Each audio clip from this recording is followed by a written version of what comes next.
Muito bem. Então nós estamos na segunda aula. Vai ser praticamente uma pequena recapitulação do que nós falamos e estender um pouco mais. Dona Emma, tem algumas cadeiras lá atrás, se a senhora precisar. Ah, tem lugar aqui ainda. Então, pegar um pouquinho, deixar um pouco mais claro o que falei na aula passada, mas bem rapidamente. E aí nós vamos até passar para a Bíblia, nós vamos gastar um tempinho em Atos hoje, para nós vermos o nascimento da igreja. Tá? Antes disso, eu queria saber quem pegou o PDF, o arquivo, quem leu. Tá bom, alguns leram, gostaram, acharam interessante. É interessante o que ele fala, né? Porque a ideia que o Paul Tillich coloca é alguns pontos importantes, e eu acho que o principal é entender isso. Primeiro, ele faz uma defesa dos dogmas, né? No sentido assim, é importante que nós tenhamos dogmas ou doutrinas, né? Ou as nossas regras, vamos dizer assim, e elas surgiram naturalmente, surgiram de necessidades. Porque o que acontece? Os dogmas, as doutrinas, elas surgem quando existe uma ameaça à doutrina, à fé. Então o que acontece? Nós cremos que Jesus ressuscitou, tá bom. Só que de repente aparece alguém, entra na igreja, faz parte da comunidade e fala assim, então, Jesus ressuscitou, mas assim, não é que ele ressuscitou mesmo, né? Ele não era nem humano, ele era tipo um fantasma, porque ele era filho de Deus, ele não podia ter carne, porque a carne é pecaminosa. Então, aí o cara, ele não está querendo acabar com o cristianismo, ele crê que é a maneira correta de pensar o cristianismo. Aí o pessoal fala assim, não, Jesus veio em carne sim, ele não era um fantasminha.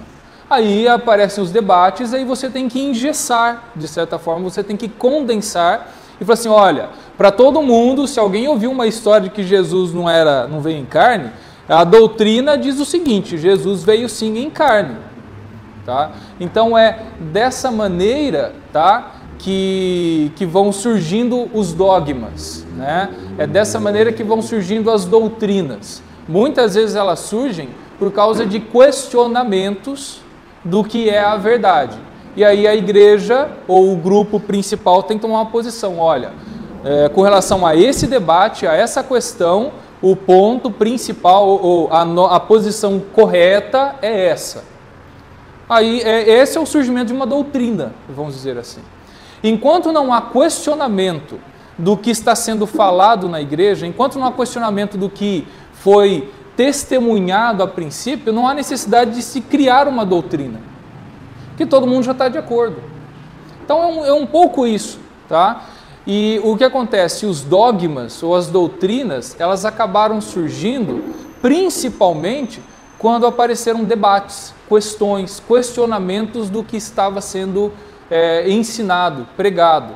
Ou era colocado uma questão na igreja, ou havia um credo da igreja, e de repente alguém questionou isso. E aí teve que ser resolvida essa questão. Tá? E também o seguinte, a igreja surge e ela é muito prática, ela vai vivendo, aquela fé, aquela confissão, só que de repente com o tempo vão surgindo questões. Como é que a gente resolve isso? Como é que a gente faz essa coisa? O mundo muda, a sociedade muda, as coisas mudam e de repente... E agora? O que a gente faz com isso? Tá? Então, como na época do surgimento da igreja, na época de Jesus, haviam algumas questões que hoje são totalmente irrelevantes para nós. Nós vamos ver uma grande questão hoje. Há hoje grandes questões para nós aqui que eram irrelevantes para aquela época, ou nem existiam naquela época. Tá? E aí a igreja tem que pensar, ok, diante daquilo que nós cremos, a nossa fé, como nós tratamos esse ponto, essa questão. E aí, dependendo da situação, os dogmas vão surgir, ou doutrinas vão surgir. Um exemplo muito simples, tá? Com relação a isso, ao que nós temos hoje, não era problema naquela época.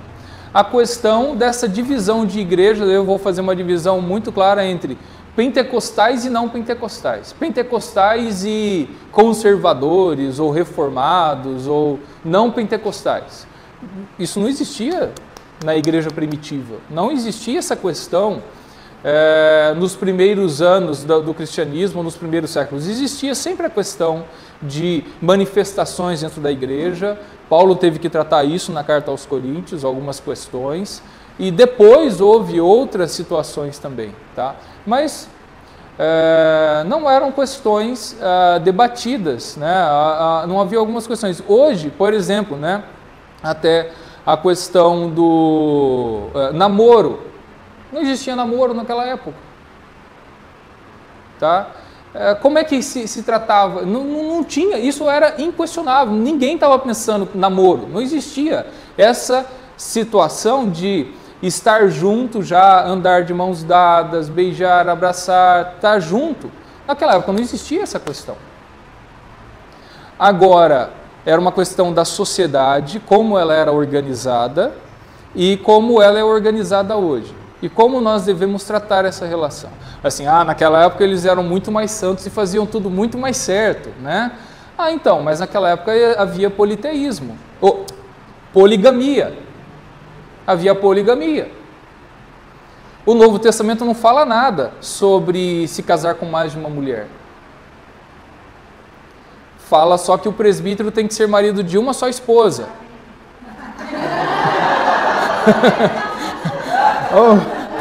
Tá salvo, hein, Lu? Sentimos firmeza, hein, Lu? Então...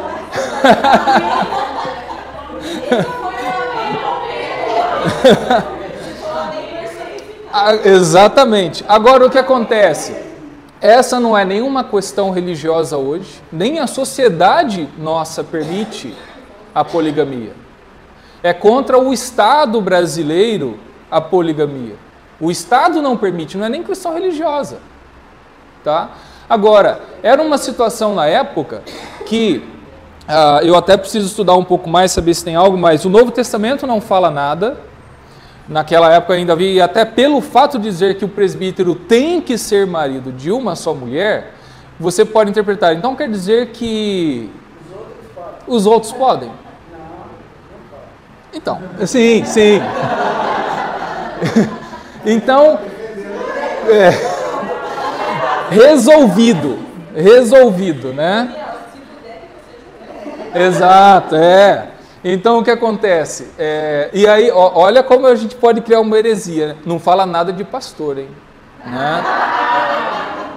Mas, estou brincando aqui, é claro, né? Isso é inquestionável hoje. Não há ninguém que queira debater, que queira questionar, que queira perguntar, ou que queira falar, defender a poligamia. Não existe isso hoje, tá? Mas era uma questão também simples naquela época, que também não questionavam o fato de um homem ter mais de uma esposa, porque era a organização da sociedade. Agora, a sociedade muda, tá? E o que talvez na época de Jesus não haveria discussão se um homem chegasse na igreja com mais de uma esposa, hoje é absolutamente inadmissível. E nós vamos dizer, é um pecado. Mas por que pecado hoje não era pecado naquela época? Então percebam, é isso que é importante, por isso nós estamos pensando a história do pensamento, como o pensamento vai mudando com os séculos e como o cristianismo vai trabalhando através do século essas questões, tá certo? Então, nós temos toda essa questão, depois da reforma, nós vamos ter muita coisa que vai moldar bastante do que nós somos hoje. E até só dar mais um adendo aí para vocês, uma questão interessante. Na última reunião do nosso presbitério, nós estávamos analisando 2 candidatos a pastor. Terminaram o seminário, agora eles têm que passar pela licenciatura. Eles são examinados para ver se eles ficam por 1 ano licenciados, é a residência deles, né, para então ser ordenados pastores. Eu faço parte da comissão de análise de candidatos, né? E aí, uma questão simples, tá? Que foi perguntado para um candidato lá. Conta pra gente como chegou a igreja, como o presbiterianismo ou a reforma chegou aqui no Brasil? Resumidamente, qual foi o caminho? Como chegou até aqui? Pode ser uma pergunta boa, mas se você não entende de onde chegou, você não vai entender muito do porquê somos assim. Tá? E ele não veio simplesmente da Europa e chegou aqui, porque a reforma surgiu aqui. O protestantismo que nós recebemos aqui veio dos Estados Unidos, e existe uma diferença já por causa disso. Então, o nosso protestantismo veio da Inglaterra com os puritanos, veio com os presbiterianos. A igreja presbiteriana nasceu na Escócia, tá, com John Knox. O estilo, a doutrina e a organização. Na verdade, presbiteriano quer dizer, diz da organização eclesiástica e não da doutrina, a nossa doutrina calvinista. Aí, com eles, foi para os Estados Unidos. Lá nos Estados Unidos se adaptou o protestantismo lá, o presbiterianismo, e de lá veio um missionário, no caso da nossa igreja presbiteriana, Ashbel Green Simonton, veio até aqui, morreu muito jovem, acho que ele só teve 8 anos de ministério, mas fez muita coisa. E daí surgiu a igreja presbiteriana do Brasil, mas com o protestantismo dos Estados Unidos. E existe uma diferença aí, tá certo? Nós vamos chegar lá. Então vamos, só continuação da preparação para o surgimento do cristianismo. Eu vou falar rapidamente o que nós falamos um pouco na aula passada. Então existiam as filosofias helênicas, filosofias dos gregos, ali perto da época de Jesus.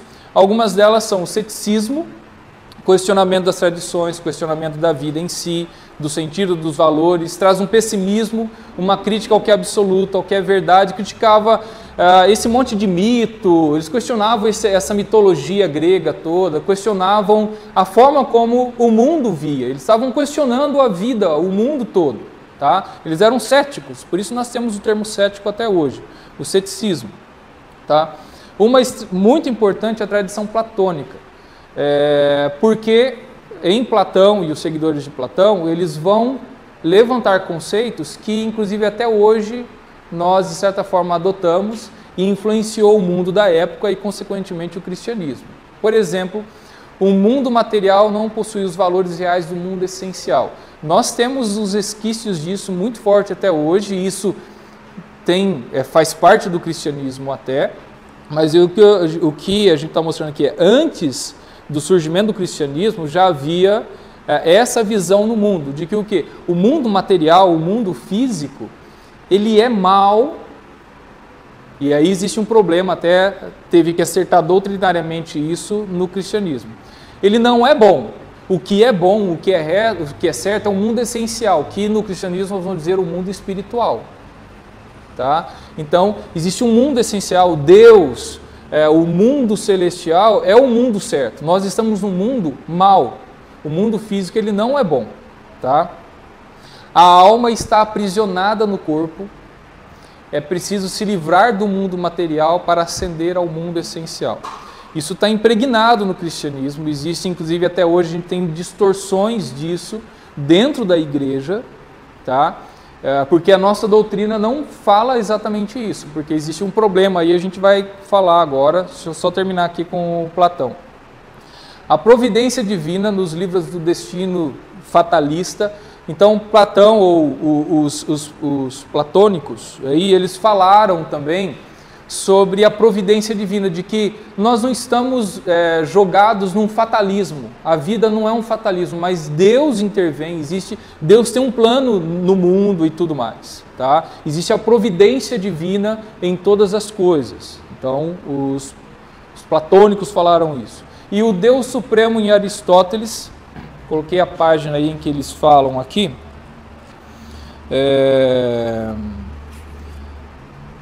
que dá um bom resumo. Deixa eu só falar aqui, ó.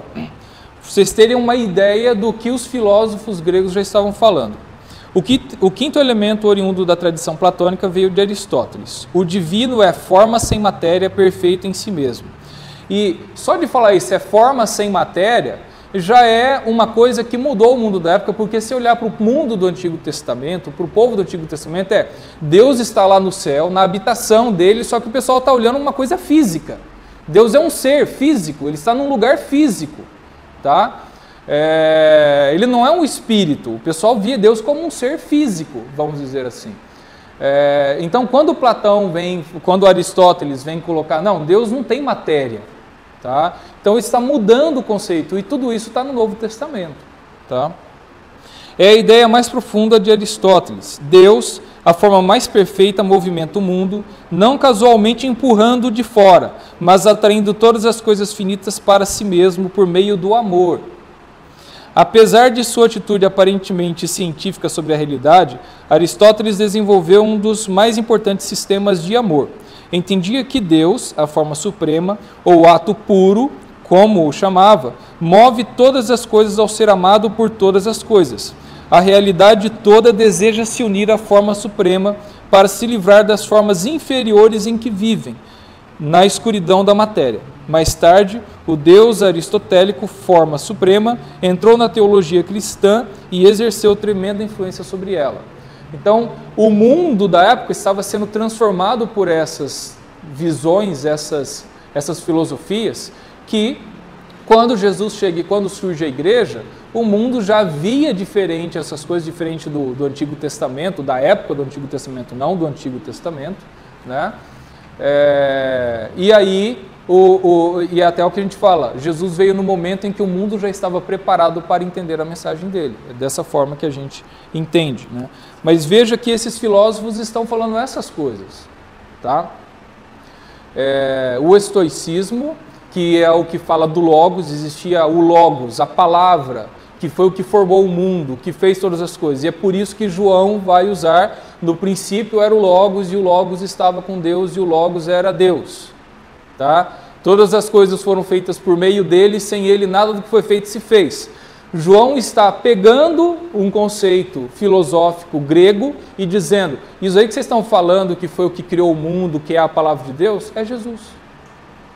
Ele está pegando um conceito filosófico grego, só que antes dele, já um judeu já havia feito isso, já havia puxado para Deus.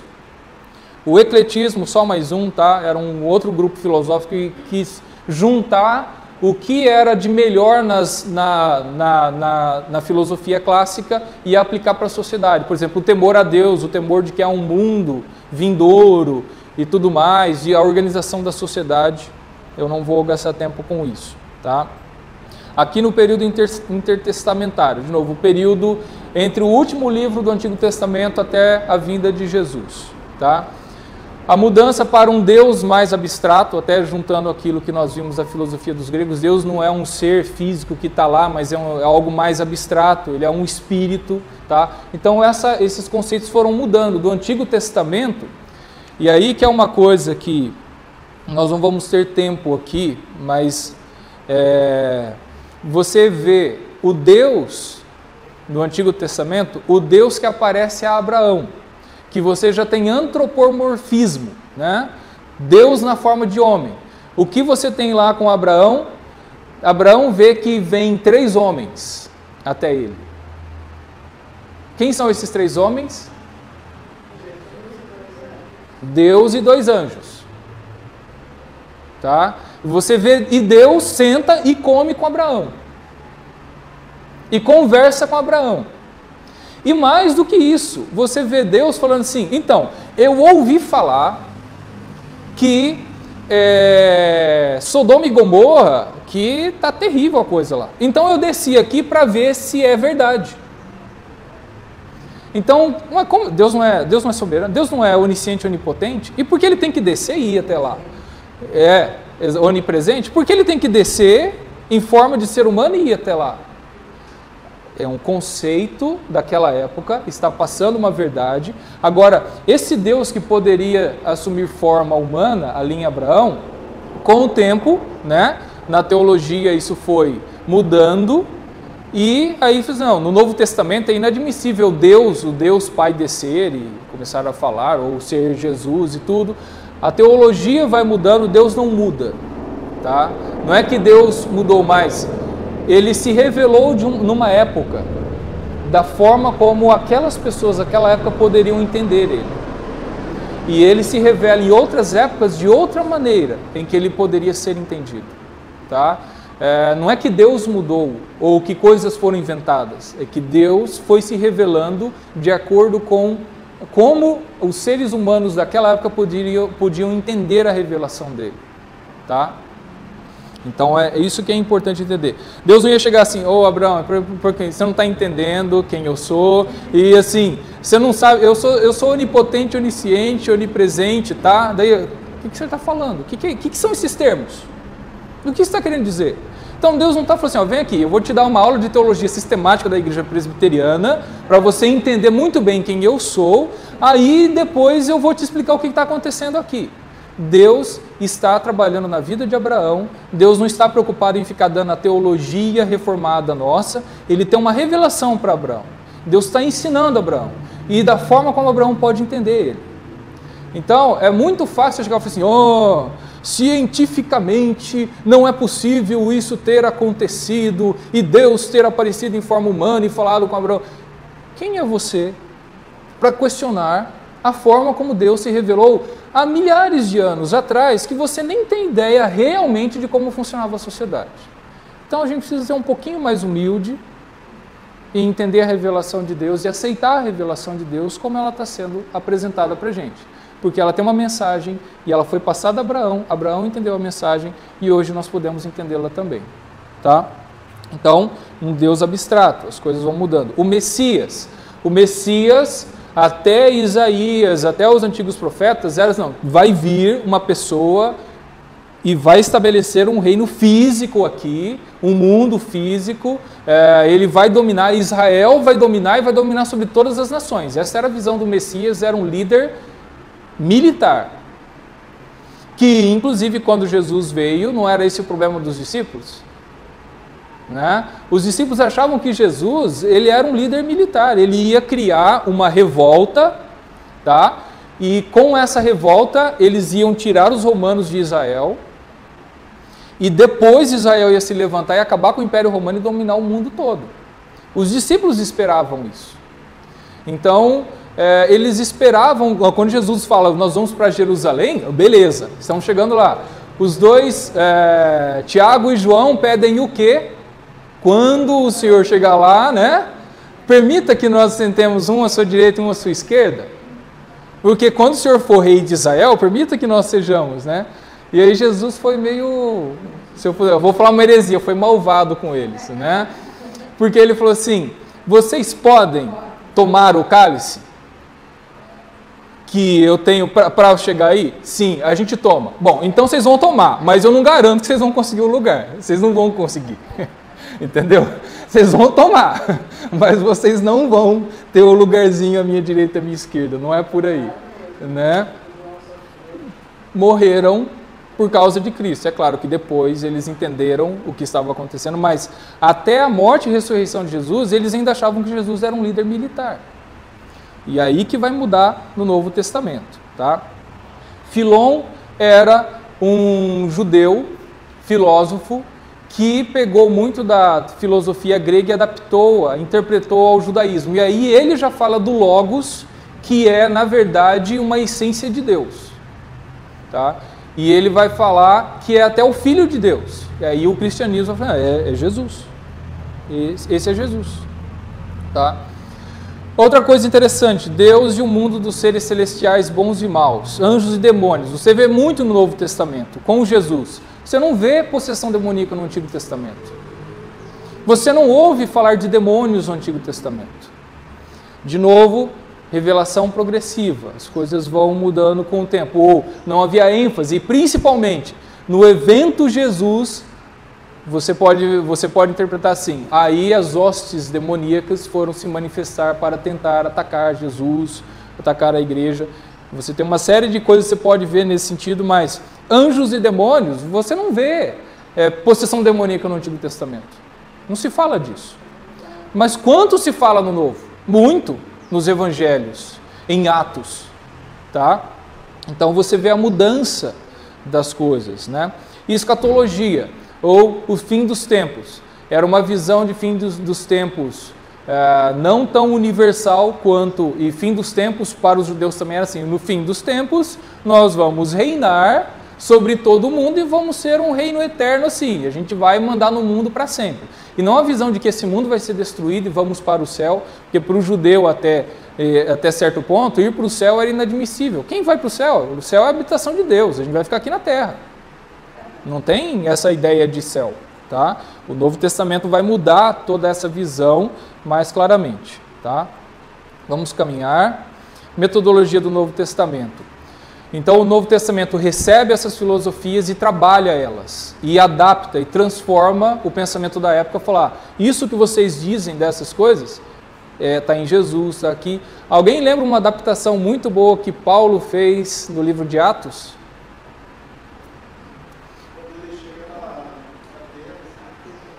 E fala ao Deus desconhecido. O que ele fala? É muito legal.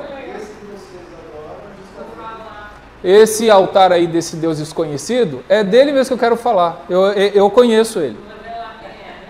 Eu vim falar para vocês o Deus desconhecido. E é muito bonito, se você for ver a história, existe uma história desse altar, tá? Que apareceu um profeta e falou assim, ó, vocês têm que sacrificar tantos animais para um Deus tal, que eu não sei quem é, mas ele mandou sacrificar para acabar com tal coisa. E aí, quando eles fazem esse sacrifício, resolve o problema na cidade. E aí fica o altar ao Deus desconhecido lá. Tá? Ele falou assim, ó, esse Deus é poderoso, mas a gente não sabe quem é. Esse Deus resolveu o que nenhum outro Deus resolveu, mas a gente não sabe quem ele é. Deixaram o altar ao Deus desconhecido lá. Aí Paulo vem falar, esse Deus aí, eu conheço ele. Então é muito interessante essa adaptação. E Paulo também, nele nos movemos e vivemos, existimos. E isso Paulo está citando um filósofo grego. Tá? Ele está citando um filósofo grego. Messias, filho do homem, filho de Davi, filho de Deus, conceitos do Antigo Testamento, Jesus fala, esse daí sou eu. E depois também os autores do Novo Testamento vão dizer, esse daí é Jesus. Conclusão, página 37 aqui, conclusão dessa parte, só para finalizar e nós irmos para Atos. Que horas são? Oh, meu Deus, o tempo passa, hein? Olha lá. A grandeza do Novo Testamento consiste em ter sido capaz de usar palavras, conceitos e símbolos surgidos na história das religiões, preservando ao mesmo tempo a pessoa de Jesus interpretada por essas categorias. O poder espiritual do Novo Testamento era tamanho que pôde muito bem incorporar esses conceitos no cristianismo, com todas as conotações judaicas e pagãs trazidas no seu bojo, sem perder a realidade básica, isto é, o evento Jesus, o Cristo, que esses conceitos agora interpretavam. Então ele pega a visão do mundo da época e fala, não, a interpretação correta do mundo é aqui em Jesus. É dessa maneira. Eles interpretam, adaptam, né? E a gente vai ver um pouquinho disso depois também. Ok, nós vimos essa preparação e nós vamos correr agora para o surgimento da igreja. Primeiro tem a vinda de Jesus, os discípulos não entendiam realmente quem era Jesus, e aí depois que eles realmente vão entender quem é Jesus, tá? E Jesus ele levanta um questionamento sobre a tradição judaica, né? Ele vem questionar o judaísmo, mas não a lei, porque ele fala, eu não vim revogar a lei, eu vim cumprir ela. Ele não questiona a lei, ele questiona como eles interpretavam a lei. E esse é um ponto importante. Muitas vezes eu posso questionar uma doutrina, mas eu não posso questionar a base da nossa fé, que é a palavra de Deus. Né? E é claro, de novo a gente tem um problema, mas quem que interpreta a palavra de Deus? Qual é a interpretação correta? É por isso que existem debates e é por isso que existem diferentes denominações, até hoje. Né? Porque quem é que interpreta de forma correta? Qual é a interpretação correta? Aí. Mas vamos para o surgimento da igreja. Lucas 1 e Atos 1. Você vai ver muito claramente como as coisas acontecem. Vamos lá, abra sua Bíblia em Lucas 1. Deixa eu ir aqui no Logos.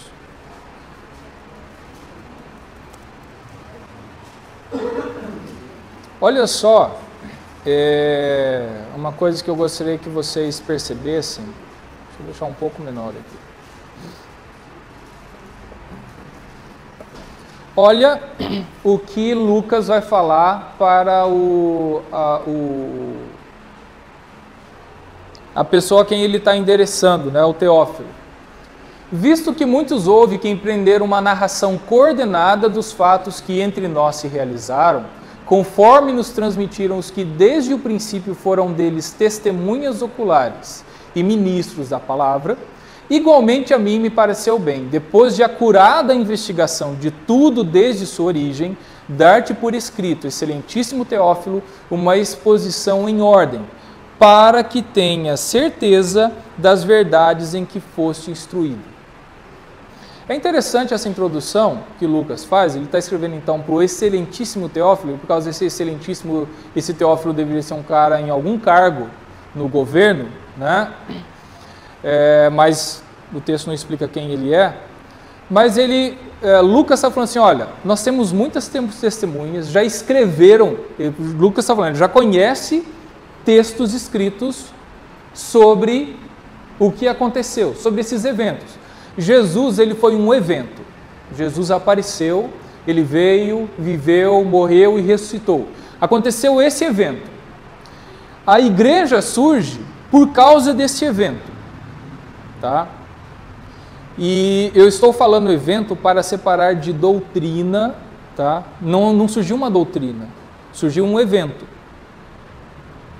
Surgiu um fenômeno. Aconteceu algo na história. Jesus é um fato histórico. Aconteceu um fato histórico. Logo depois, Jesus morreu e ressuscitou e tudo, a igreja surgiu. Aí, em determinado momento, Lucas, ele vê, olha, muitos já escreveram, algumas pessoas já escreveram. Talvez Marcos, talvez outra pessoa de um evangelho que a gente nunca conheceu, que foi perdido, tá? Sabem que existiam, além dos 4 evangelhos, haviam outros evangelhos que foram perdidos, sim, tá? Ou pelo menos coletâneas de tradições sobre Jesus foram perdidas. E existem outras que não são consideradas válidas, que são os apócrifos. Então o que acontece? Depois de ver tudo isso, eu decidi também escrever, depois de acurada investigação, de investigar tudo muito bem, fazer uma ordem dessas coisas que aconteceram. Para quê? Versículo 4, para que tenhas plena certeza das verdades em que foste instruído. Então o Teófilo já foi instruído em algumas verdades.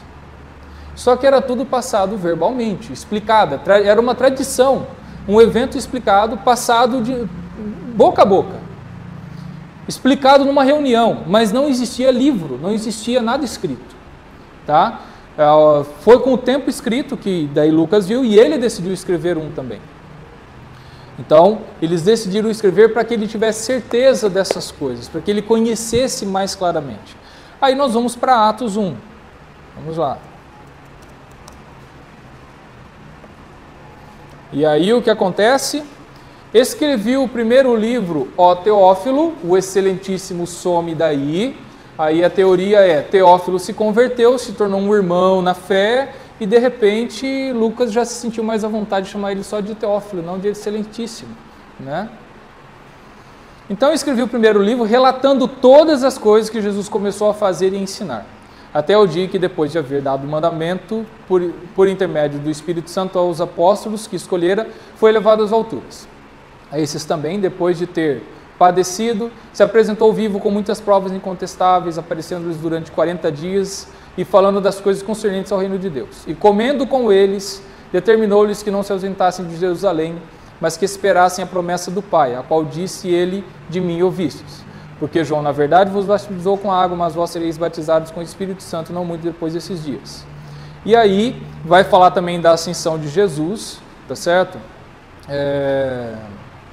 E aí que Jesus fala, não compete a vocês saber tempo ou época que o Pai reservou para a sua exclusiva autoridade, porque ainda os discípulos estão falando, nessa época que o Senhor vai restaurar Israel, nessa época que Israel vai se tornar a grande nação que vai dominar sobre o mundo todo, Jesus, vocês ainda não estão entendendo, mas vocês vão chegar lá. Aí não compete vocês saber tempo ou época, tá? Jesus não ia de novo, vou dar para vocês a doutrina certinha, não é bem assim. Jesus tinha coisa muito mais importante para trabalhar com eles, tá certo? O que eles precisavam era receber o Espírito Santo para entender melhor as coisas, né? Eu nem vou gastar tempo com vocês explicando esses detalhes. Depois, quando vier o poder do Espírito Santo, vocês entenderem o que é o Evangelho, a gente chega lá. Tá? Então, você vê no começo de Atos também, que agora Lucas vai explicar para Teófilo como as coisas aconteceram depois da ressurreição de Jesus. E aí então vai ter o livro de Atos. Aí acontece o seguinte, nós vemos o crescimento da igreja, eu quero que vocês vão para esse texto lá, Atos 2:42.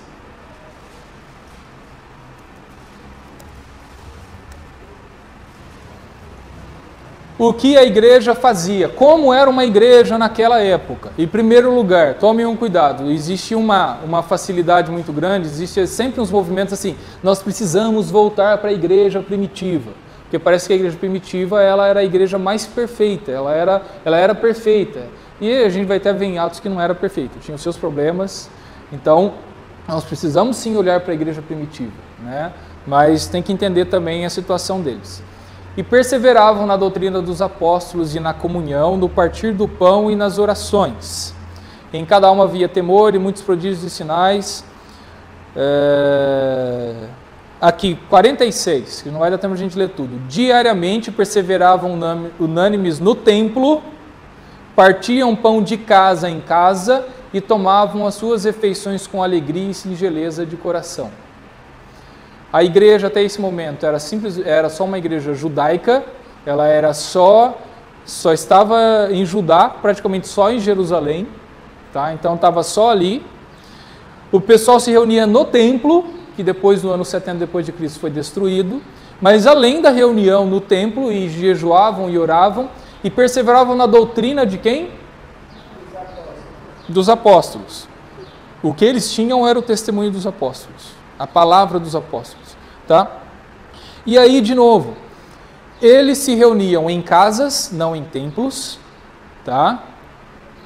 Eles partiam o pão, e Jesus fala, todas as vezes que vos reunirdes, e a gente não obedece isso daí hoje, né? Oh, estamos em pecado, que terrível, calma, a gente chega lá, né? Então, todas as vezes que vos reunirdes, fazer isso, né? E eles se reuniam de casa em casa e partiam o pão. De novo, a ceia era uma refeição. Sentava numa mesa, não sentava, né? Se inclinava, não tinha cadeira, né? O pessoal se encostava no ombro, era o jeito que se sentava numa mesa, se reclinavam uma mesa. E eles reclinavam, comiam. Pão, tinha bastante pão. Não era, né, um quadradinho, pão Pullman para você, tá? Era bastante pão. Vinho, copos, né, jarras de vinho. E o pessoal comia, tá? Era dessa forma. E eles, todas as vezes que eles se reuniam, eles partiam o pão. E eram nas casas. Então, era dessa forma que eles se reuniam, tá? Então, é importante entender a igreja funcionando dessa maneira. A gente vai ver outras coisas na igreja. A organização eclesiástica, que é bem legal. Ó. De casa em casa, que acabamos de passar. Mas, por exemplo, a instituição dos diáconos. Vai lá para Atos 6. Mas antes de ler Atos 6, alguém sabe como é que surgiram os diáconos? Por que surgiram os diáconos? Exatamente. Inclusive as viúvas dos... Como é que fala lá? Helenistas? Helenistas. Houve murmuração dos helenistas contra os hebreus, porque as viúvas deles estavam sendo esquecidas na distribuição diária. Olha que já estava tendo uma acepção de pessoas, tá? Nossa, que terrível, né? Eles parecem tão pecadores quanto a gente, que coisa horrível, né? Então a gente se sente assim tão espelho, né? Quando lê a Bíblia, né? Então os discípulos, alguns falam, algumas irmãs nossas estão sendo esquecidas. O pessoal está dando primeiro para as irmãs hebreias e não para as helenistas, as não judias, né? E helenista vem de grego, tá? Se você perguntar para um grego como é que chama a Grécia, chama Helena, tá? A Grécia chama Helena em grego. Né? Não sei como a gente chama Grécia, grego, mas tudo bem, né? Então aconteceu um problema na igreja. E aconteceu um problema por quê? a comunidade, surgiu uma comunidade, eles estão se reunindo em torno de uma doutrina, só que nessa organização, no dia a dia, alguns problemas começam a surgir. E como surgiu esse problema? Olha, nós estamos tendo um problema na distribuição. Aí pensaram, vamos solucionar esse problema. Vamos escolher alguns homens cheios do Espírito, que possam coordenar essa parte. E os apóstolos vão dizer o seguinte, olha, nós estamos aqui trabalhando na doutrina, né? Eles falam, como é que é? Na pregação. Isso. Não é razoável, versículo 2, não é razoável que nós abandonemos a palavra de Deus para servir às mesas. Os apóstolos estão dizendo, não dá tempo de nós ficarmos pregando e cuidando de toda essa parte e ficar também distribuindo. Então vamos fazer o seguinte, vamos escolher alguns homens que cuidem dessa parte. Então entendam que uma organização eclesiástica ela surge em cima de uma necessidade. Os diáconos surgiram dessa forma, tá? Então os diáconos surgem desse problema. Apareceram aí os diáconos em cima desse problema que surgiu na igreja e os apóstolos estão ali organizando, cuidando da palavra. Você vai ver também quando aparece lá o casal lá que falou que deu oferta e não deu, esqueci o nome. Isso, não.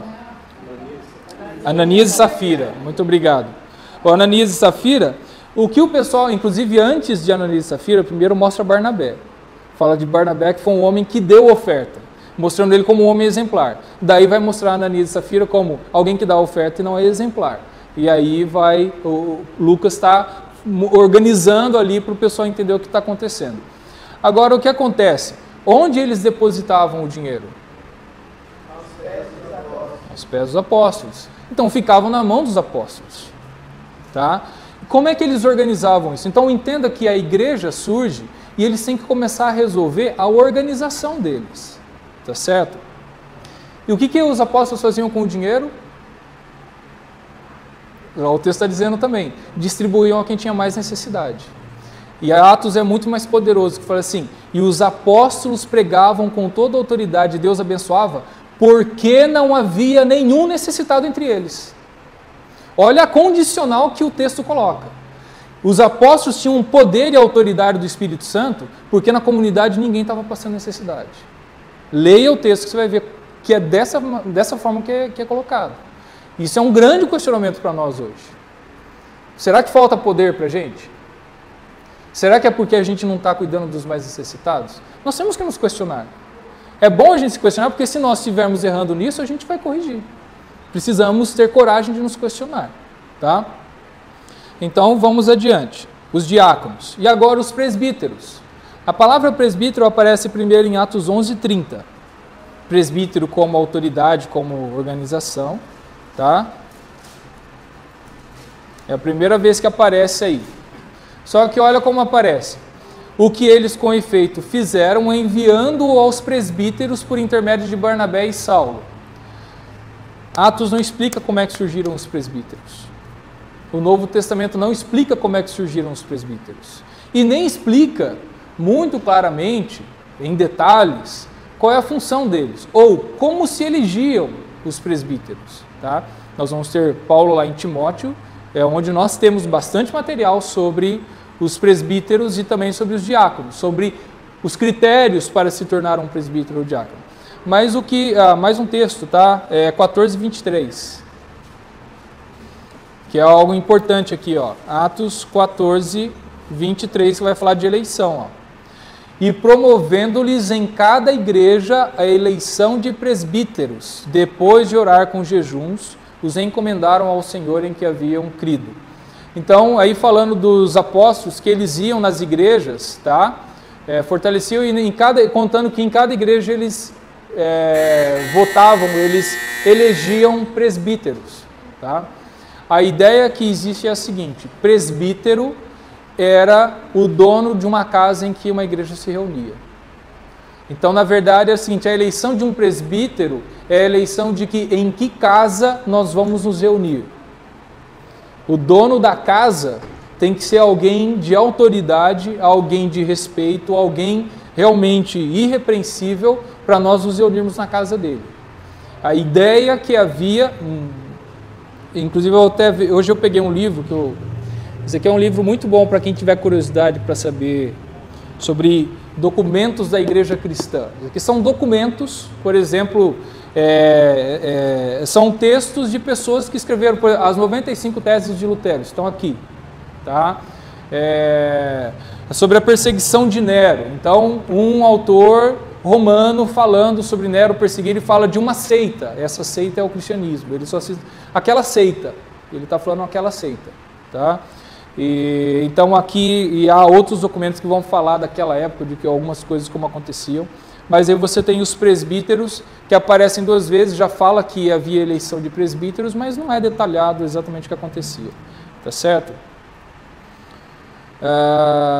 Nós não vamos, já acabou o tempo praticamente, nós ainda tínhamos que correr aqui sobre um grande problema na igreja, foi a polêmica com relação aos gentios. Tá? Que horas são agora? São 11h04 ainda. Relaxa, gente. Tem 10 minutos no mínimo ainda, hein? No mínimo, 10 minutos. Eu sei que se você precisa ir embora, mas eu vou gastar mais 10 minutos, tá? A polêmica sobre os gentios. O que aconteceu? E aí que é bom também entender, os apóstolos cheios do Espírito Santo, pregando a palavra de Deus, Deus agindo através deles, Deus fazendo maravilhas, fazendo milagres com Pedro, com João, com todos esses homens, e apesar de tudo isso, de serem homens cheios do Espírito Santo, eles ainda achavam, salvação é só para judeu. Entendam que, porque eles achavam que a salvação era só para judeus ainda, Deus não estava assim, doutrina errada, reprovado, tira o poder do Espírito Santo. Só quando você entender a minha doutrina, eu vou te dar poder. Tá? Você está errado, você ainda não entendeu o que Jesus falou, está reprovado. Deus tem os meios dele. Tá? Então, apesar desses homens curar pessoas, ressuscitar pessoas até, com o poder do Espírito Santo, de pegar a palavra, ainda achava que só judeu ia ser salvo. Aí o que acontece em Atos 10, abram lá, o que acontece em Atos 10?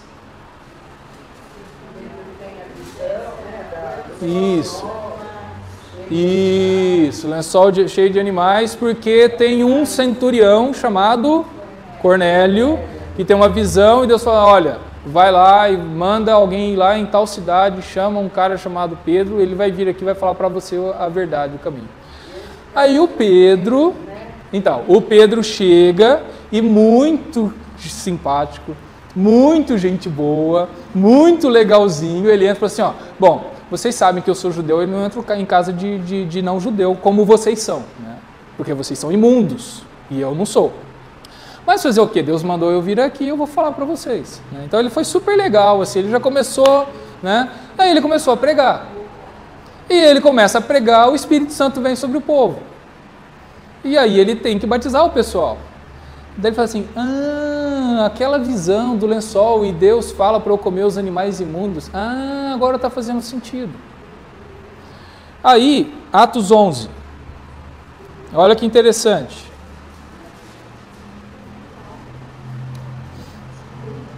Olha só, chegou ao conhecimento dos apóstolos e dos irmãos que estavam na Judéia, que também os gentios haviam recebido a palavra de Deus. Quando Pedro subiu a Jerusalém, os que eram da circuncisão o arguíram dizendo, entraste em casa de homens incircuncisos e comeste com eles? Isso são cristãos, viu?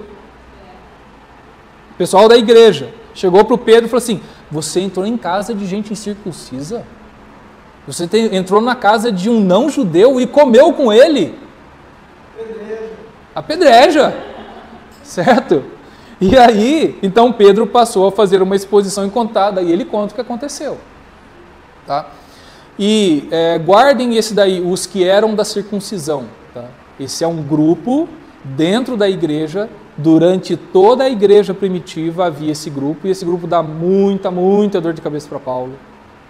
E Paulo vai ter que trabalhar com esses caras e vai ter que brigar com esses caras, tá? Dá muito problema. E vive dentro da igreja primitiva vai ter essa divisão. O pessoal que fala, não, a salvação é para todo mundo, mas um grupo que fala assim, não, a salvação é para todo mundo, desde que todo mundo se torne judeu primeiro. Tem que circuncidar. Essa é a grande questão. Esse foi um grande problema na igreja primitiva, que hoje não é problema nenhum para a gente. A gente não tem esse problema. Tá? A gente sabe que a salvação é para todos, não existe nação. Tá? Então veja como o pessoal chega para Pedro. Você entrou na casa desse pessoal? Aí Pedro conta a história. Aí depois a maioria do pessoal, o pessoal puxa, então quer dizer que a salvação não é só para judeu? É isso que eles ficam, que interessante, né? Então, aí que eles começam a mudar a ideia, tá? Versículos 17 e 18. Pois... Você chegava no lugar assim, você é judeu ou não é? Eu sou, então deixa eu ver. Vamos mudar de assunto. Prova, né? 17, olha lá. Vamos lá, pessoal, que o tempo está passando. Versículos 17 e 18. Atos 11, 17 e 18. Pois se Deus lhes concedeu o mesmo dom que a nós foi outorgado quando cremos no Senhor Jesus, quem era eu para que pudesse resistir a Deus? E ouvindo eles essas coisas, apaziguaram-se e glorificaram a Deus, dizendo, logo, também aos gentios foi por Deus concedido o arrependimento para a vida. Aqui, em Atos 11, um grupo na igreja aceita. Vocês vão ver que agora ainda, no capítulo 15, ainda vai ter gente que não gosta da ideia. Tá? Aí eles falam assim, tá bom, a salvação veio também para os gentios. Tá, tudo bem. Só que como é que isso vai funcionar agora? Então, ele tem que seguir Moisés, que é o que a gente vai ver agora. Então, entendam o que está acontecendo aqui. Surge um problema na igreja, ou uma questão, ou a igreja tem uma visão, as coisas acontecem, ou Deus vai trabalhando na vida deles, ou circunstâncias acontecem, o pessoal muda a ideia, mudou o pensamento deles. A salvação não é só para judeu. Tá. Só que agora, como é que eu organizo isso? Aí que começam a surgir os dogmas, as doutrinas. É isso como vai caminhando o pensamento. Aí, a primeira ideia que surgiu foi a seguinte: sim, a salvação não é só para judeu, é para todo aquele, mesmo sendo gentil que se torna judeu, né, que circuncida, e aí se torna cristão. Mas não tem como se tornar cristão sem primeiro ser judeu. É o que ficou na igreja. E a gente vai ver isso daí, ó. De 19 a 26, tem os versículos 19 a 26? Mas deixa eu ver aqui. Ah, tá. Não, só do 19 a 26 vai contar que o pessoal que foi disperso, tá? Eles começaram a pregar o evangelho e daí também eles foram pregar para os não-judeus, porque um pessoal só pregava para judeu, e depois começou a pregar para alguns não-gentios. E também é aqui, ó, versículo 26. Finalzinho do versículo 26. Em Antioquia foram os discípulos pela primeira vez chamados cristãos. Tá? Então é aí que surge o termo cristão. Em Antioquia, o pessoal chama cristão. Que cristão significa pequeno Cristo, cristinho, miniatura de Cristo. Você é uma imitaçãozinha de Cristo. Tá? Isso que significa o termo cristão. Né? Cadê? Aqui, ó, versículo 20. Alguns deles, porém, que eram de Chipre e de Cirene e que foram até Antioquia, falavam também aos gregos, anunciando-lhes o evangelho do Senhor Jesus. Porque o pessoal só falava judeu, só pregava o evangelho para judeu. Então, aqui que está falando que pregava também a não judeu. Tá? Atos 15.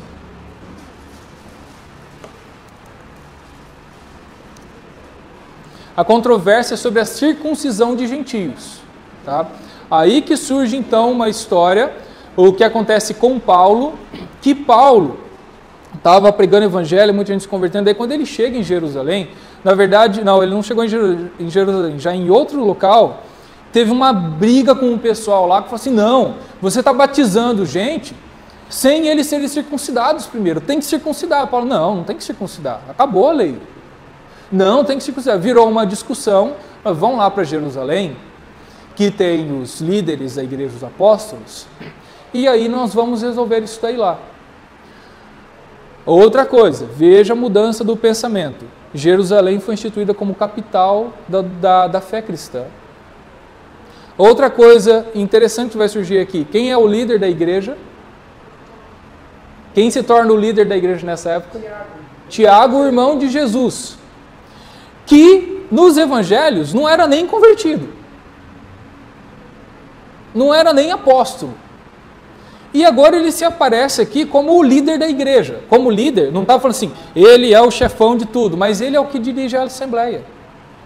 E ele é o que dá a palavra final, é o que vai acontecer. Por quê? Por que não é Pedro? Por que não é João? Não está falando. Então, você vê que Jerusalém é a capital.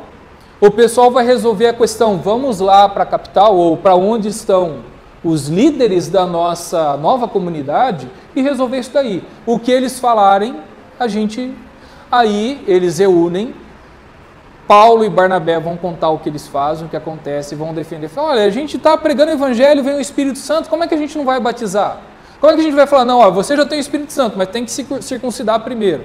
Não, aí, nesse momento, a igreja toma uma decisão.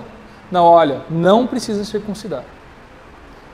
A gente pede apenas que vocês se abstenham das carnes sacrificadas aos ídolos, da prostituição e tem mais uma coisa que eu esqueci. O parecer de Tiago, versículo 12, Atos 15, 12. Versículo 20. Mas escreve-lhes que se abstenham das contaminações dos ídolos, bem como das relações sexuais ilícitas, da carne de animais sufocados e do sangue.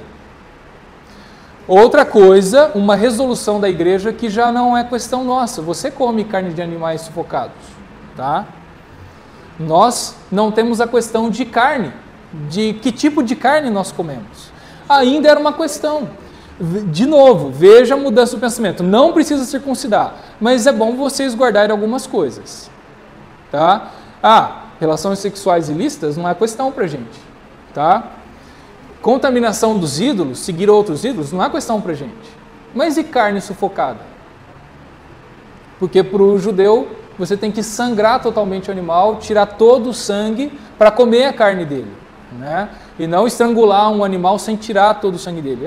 Normalmente hoje a maioria do pessoal tira o sangue também, né? Faz o sangrar o animal, né?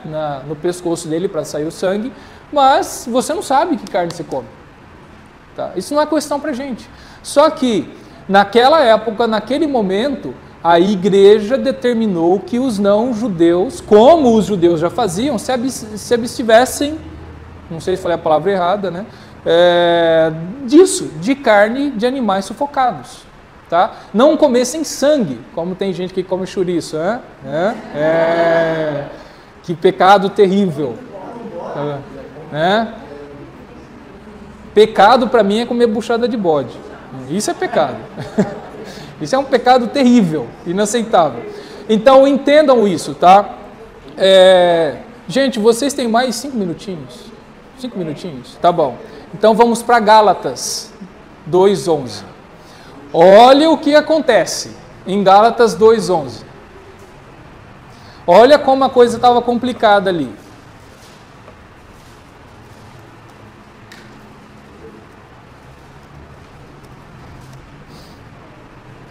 Paulo contando do ministério dele, falando, em Gálatas estava tendo um monte de problema ali.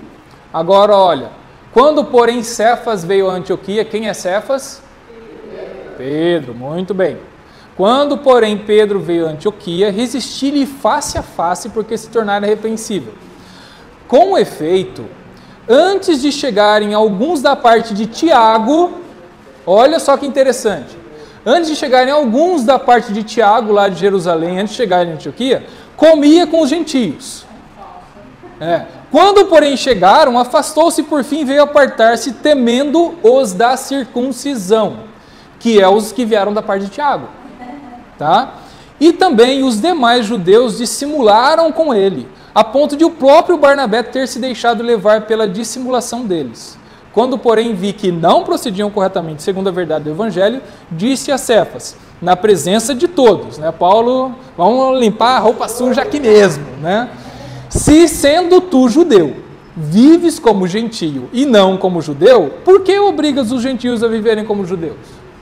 Ó, a coisa foi feia. Então estava lá o Pedro comendo lá um misto quente, presunto e queijo, né? Presuntão, que é carne de porco, estava lá se deliciando.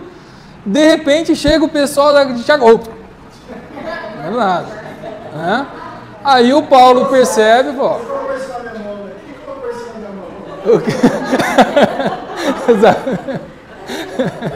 Exatamente. Cadê o meu pão asmo? Então, é isso que acontece. Veja que eles estavam tendo uma crise. Veja o próprio Pedro tendo uma crise com isso. Veja, o Pedro teve a visão, ele percebeu aquilo, mas, gente, o cara nasceu, cresceu, viveu numa doutrina judaica. E ele estava tendo que mudar tudo aquilo dentro dele. Então era uma questão muito dura, muito difícil. Não era fácil. Não fica aqui, né? O Paulo brigou com o Pedro aqui, eles tiveram esse problema. Agora entenda como a igreja está devagarzinho mudando. Entenda esse movimento do pensamento, tá? Como essas coisas vão mudando. Isso era uma questão grande para eles, era uma questão muito séria, que hoje não é questão para a gente. Mas o importante é nós percebermos hoje como essas coisas vão se resolvendo e como elas vão mudando com o tempo. E é isso que vai fazer a gente perceber por que nós somos quem nós somos hoje e agimos da maneira como agimos hoje. Tá certo? Entender isso aí, né? E hoje eles têm que mudar, né? E eles não querem saber. Aí tem várias questões aí, né? Semana que vem a gente vê que o apóstolo Paulo é uma coisa muito simples, tá bom? Mas nós temos aí essa polêmica sobre os gentios, que foi um grande problema na igreja primitiva e depois foi resolvido, não teve mais problema nenhum. Vamos nos colocar de pé? Alguém quer fazer algum comentário, alguma questão rapidamente, porque o tempo está esgotado? Não? Então vamos orar?